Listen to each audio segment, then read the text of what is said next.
With us today is Rajeev Peshawaria. He is the writer most recently of Open Source Leadership, Reinventing Management When There Is No More Business as Usual. That's the book that we're going to be talking about. Rajeev and I go way back. Rajeev and I knew each other back in his Goldman days when I was doing a lot of work with Goldman, and then when he was at Morgan Stanley, and we did work together. And it's just a delight to see the work that Rajeev has been doing since our days when we played together. He's now the CEO of iCliff Leadership and Governance Center. It's a business leadership and strategy consultancy who works with Fortune 500 companies, government agencies, and nonprofit organizations globally. He was with Coca-Cola before he was with Goldman and with, I think it was after Goldman and before Morgan, if I'm remembering your career correctly. And it's just a pleasure to have you with us. So thank you so much for being on the Bregman Leadership Podcast, Rajeev. Thank you for having me. It's a pleasure. So, Rajeev, I love the book, and let's ground this conversation in the research that you did with 16,000 people in 28 countries. Can you describe sort of how you did the research? What were you looking for? And then we'll talk about some of the things that you found. Sure. Typically how I describe this is if I had a room full of people, I asked them, raise your hand if you believe that just in the last 5 to 7 years, the world in which we live has changed dramatically because of technology. And of course, everybody raises their hand, right? Then I follow up with a question, raise your hand this time if you believe management practice in large organizations has kept pace with that rapid pace of change. And of course, nobody raises their hand the second time. And that's what this book is all about. How profoundly has technology changed the way we live and work, and how far behind traditional management practice is. So we went out to 16,000 people in 28 countries with some very specific questions to bring out the fact that, management practice needs to change. So maybe give us the shorthand version of here are some of the ways that the world has changed that impact management practice and management practice hasn't been responsive to. Okay, so the title Open Source Leadership, right? So we live in the open source era. Mm-hmm. And what is the open source era? Well, first of all, everything is open, everything is transparent. Right? Second, speed is everything. So now when everything is transparent, everything is open, and speed is everything, you've got to innovate very, very quickly, otherwise you die. So, the days of creating in-house incubators where you need a separate pass to go into that building and secretive world and take 2 years to come up with a new product, I think those days are over. You have to innovate much faster. Right. And therefore, the biggest challenge is to find that innovation quickly and more frequently. So it's interesting because when I think about the various campuses that I've been on, and I think about, Apple, for example, my sense is Apple, and maybe this is an example of what you're saying, Apple still operates in a very secretive way. There's lots of closed doors and, private swipe cards that allow you to get in. And I think Amazon, does the same. Like when you think about the four big ones, right? I mean, I guess it's Amazon, Facebook, Google, and Apple. They all still operate, with a lot of faith in a very private kind of non-open source methodology. And I might argue it's served them very well. So maybe you're saying it won't serve them well in the future. Or how do you explain that discrepancy? Exactly the way you said it. It has served companies very well to be like that. Right. Absolutely, no question about that. Right. But as the open source era unfolds more, today you have a computer, you have a good internet connection, and everybody's everywhere. Right. So going forward, they're going to have to speed up that rate of innovation because otherwise somebody else will do it cheaper, better, faster. Right. Barriers of entry have gone pretty much. And let me take Apple's perspective for a second. Apple would say, well, we're going to innovate because we're going to get the best people, and we're going to have, and now we're going to get the best people that we can find who are willing to live in Cupertino, right? Or maybe, that's sort of part of your argument. But we're going to get the best people, and we're going to, if we actually really go open source, then people are going to innovate past us faster because you've got a lot of good people out there who are going to take our ideas and move forward. And so, we don't want to let out everything we know about Face ID because we want it to come out in the iPhone 10 before it comes out anywhere else, in as effective a way as we can put it out. And so I think there's, the open source era, you could argue, would drive companies to be even more secretive so that they don't put out their ideas in an environment that anybody could take them and run with. Yeah, when it comes to business leadership, everything is about striking the right balance, isn't it? So I'm not talking about absolutes here. Right. But the fact is that the world has changed, and we live and work incredibly differently compared to what we did before. Weapons of mass destructions were in everybody's pocket. I'm talking smartphone. Right.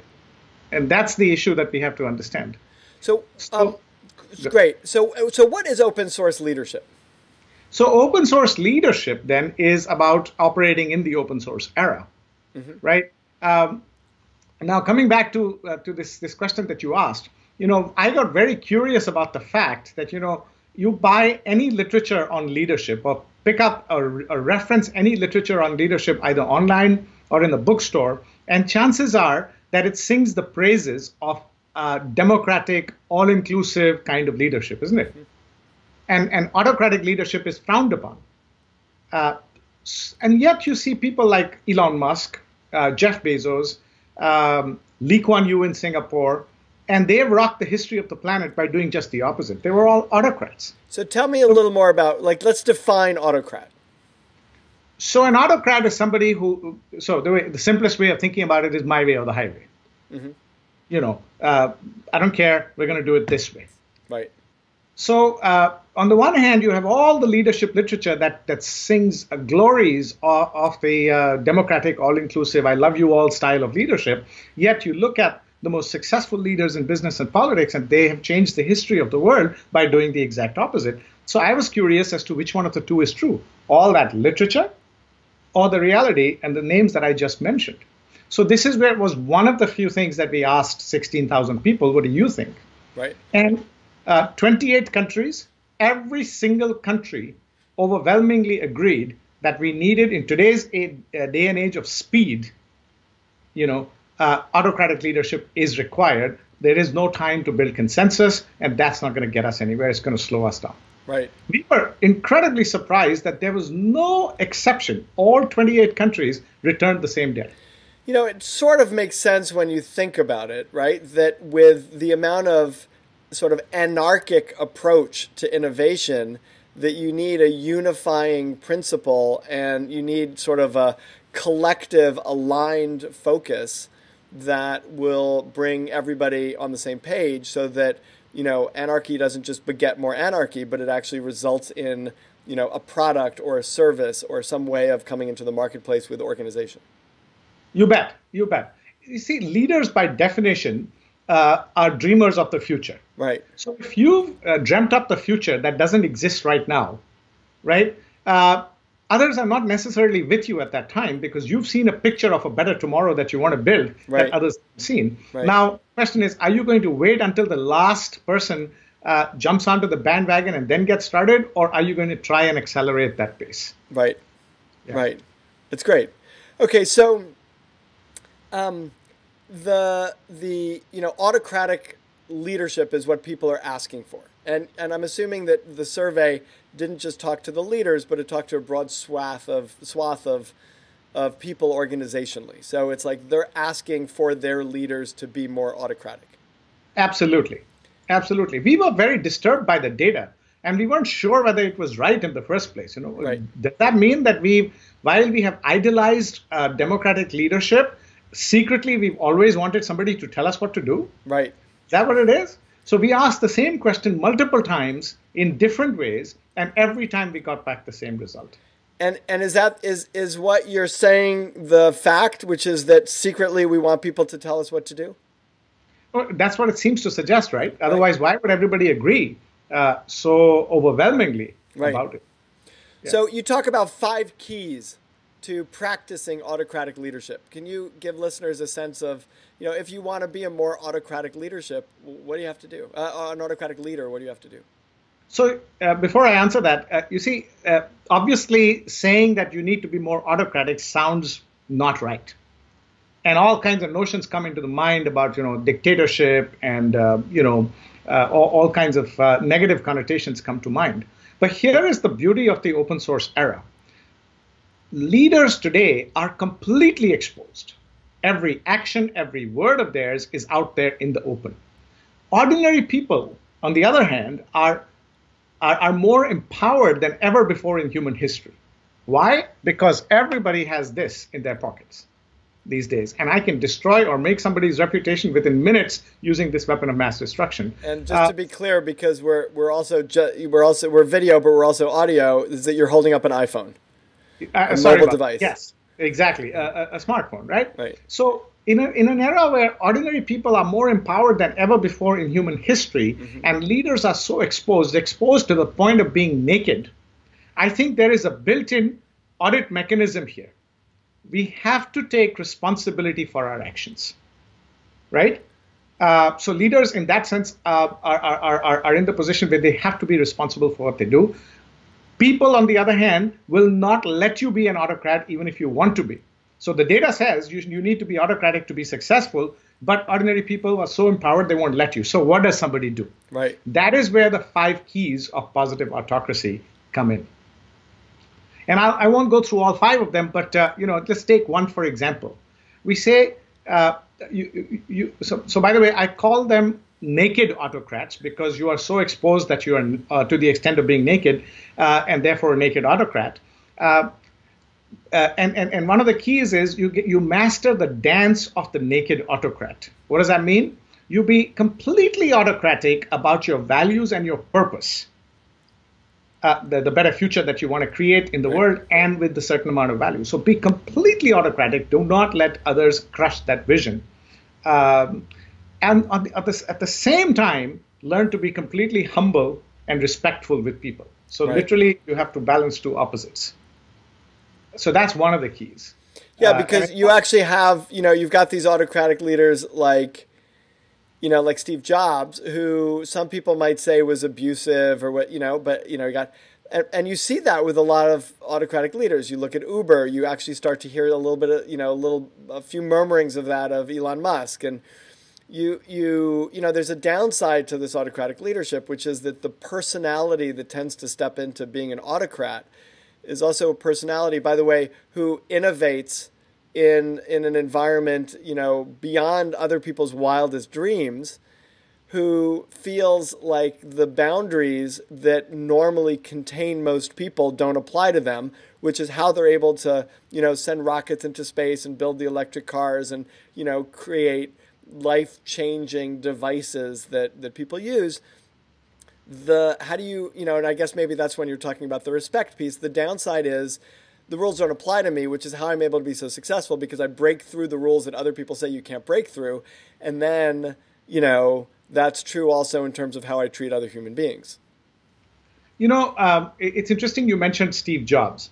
It's been 10 years since his passing almost, right? And I argue that if he was alive today and operating in the way that he operated, people wouldn't allow him, because people are much more empowered today than 10 years ago, thanks to technology. So he wasn't a good master of the dance of the naked autocrat. He was very, very particular about his purpose and his values, whatever they might be. But the other part, which is simultaneously being humble and respectful with people, he was not good at that. And I argue that if he was operating today, he would have trouble with that. Whereas somebody like a Lee Kuan Yew of Singapore, he was a master of that. Right. He used to always say, look, if the answer was a no the first time, it should remain a no.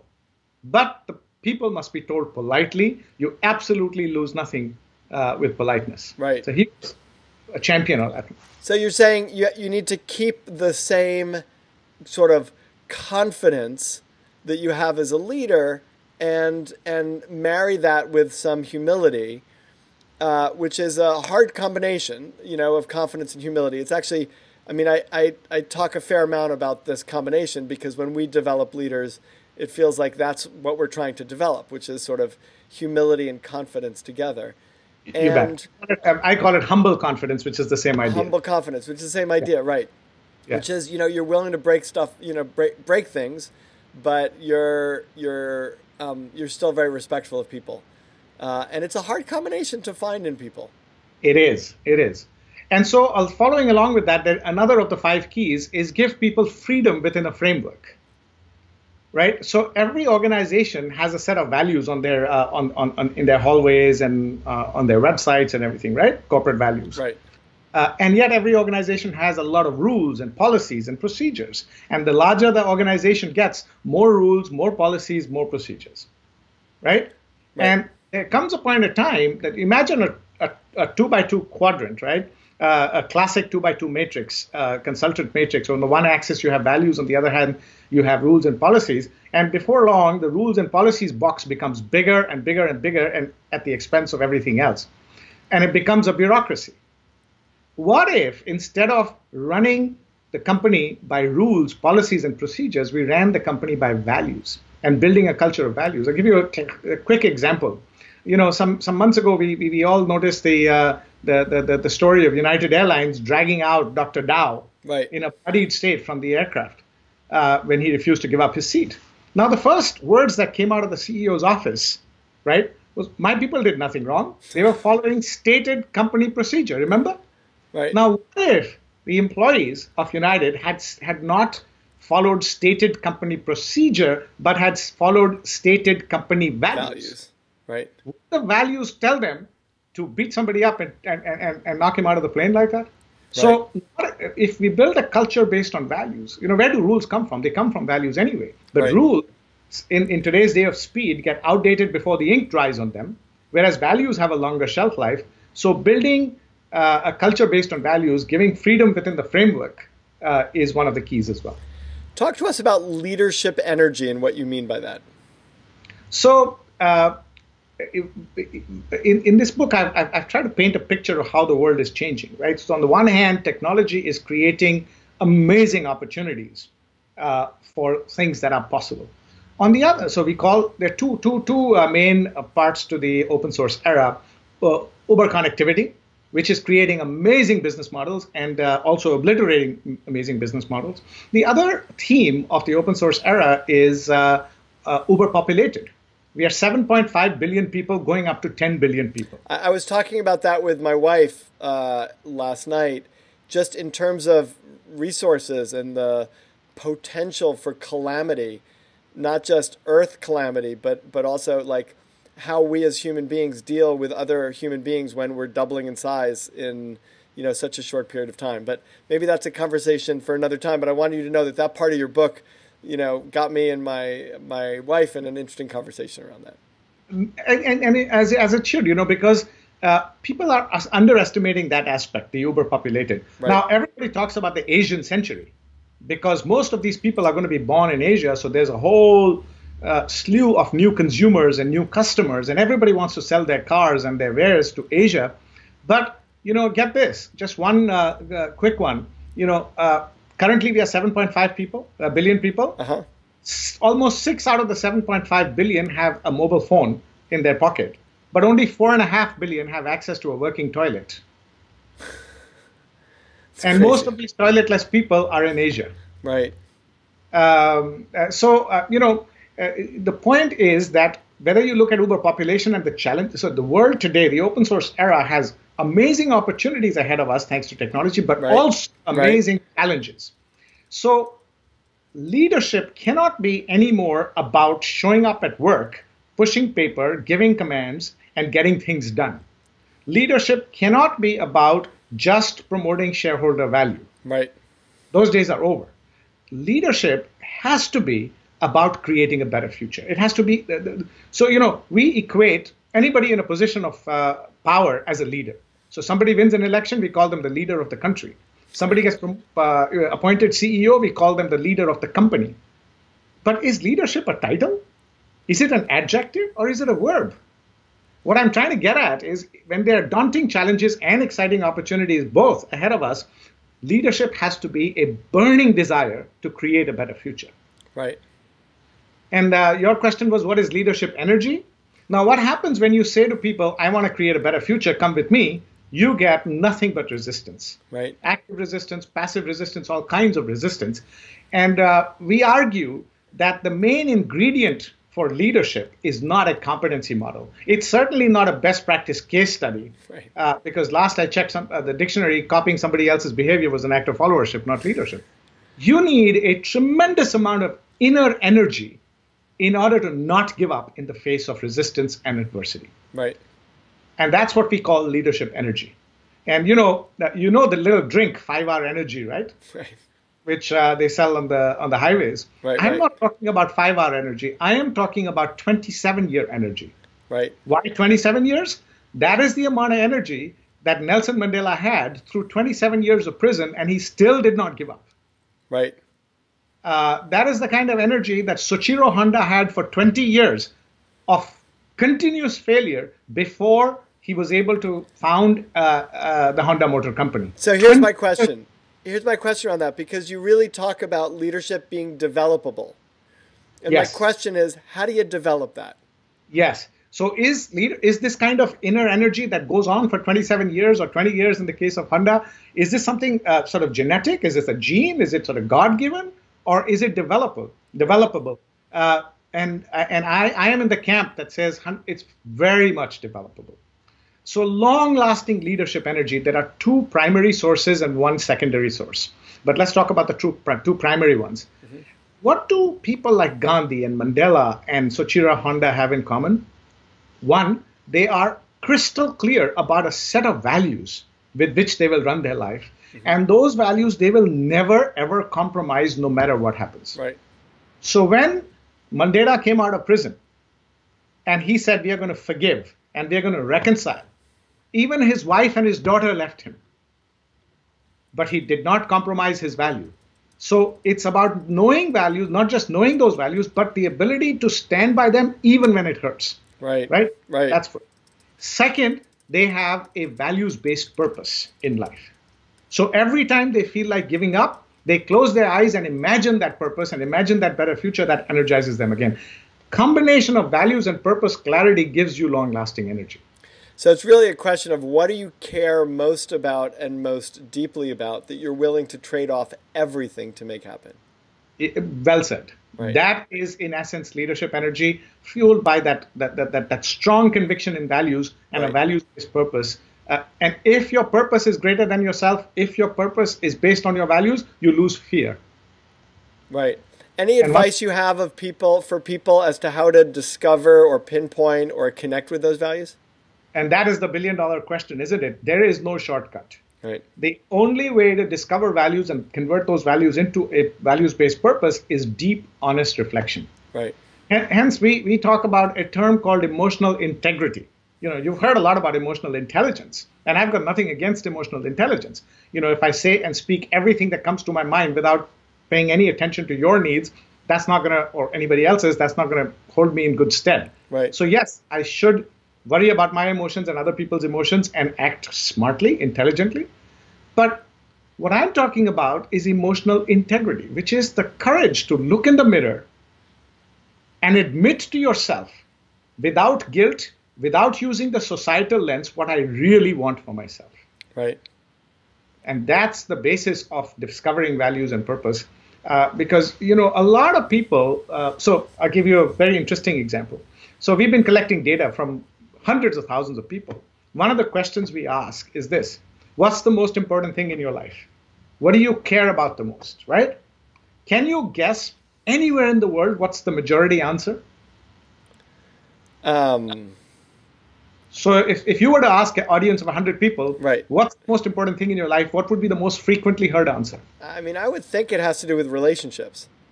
No? In particular, family. Right.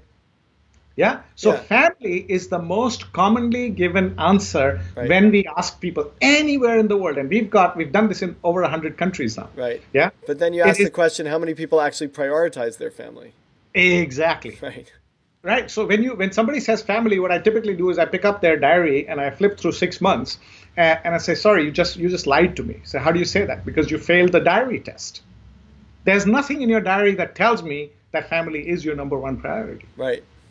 So emotional integrity is the courage to look in the mirror and admit that what I really want for myself is this, and I don't care what society says. Right. Because if you can't make yourself happy, you can't make other people happy. Right. Rajeev, I've missed you. It's such a pleasure to talk with you, and it reminds me of conversations that we've had in the past. And I'm so happy that you came on the podcast and that you wrote this book. The book is Open Source Leadership, Reinventing Management When There Is No More Business as Usual. It's Rajeev Peshawaria.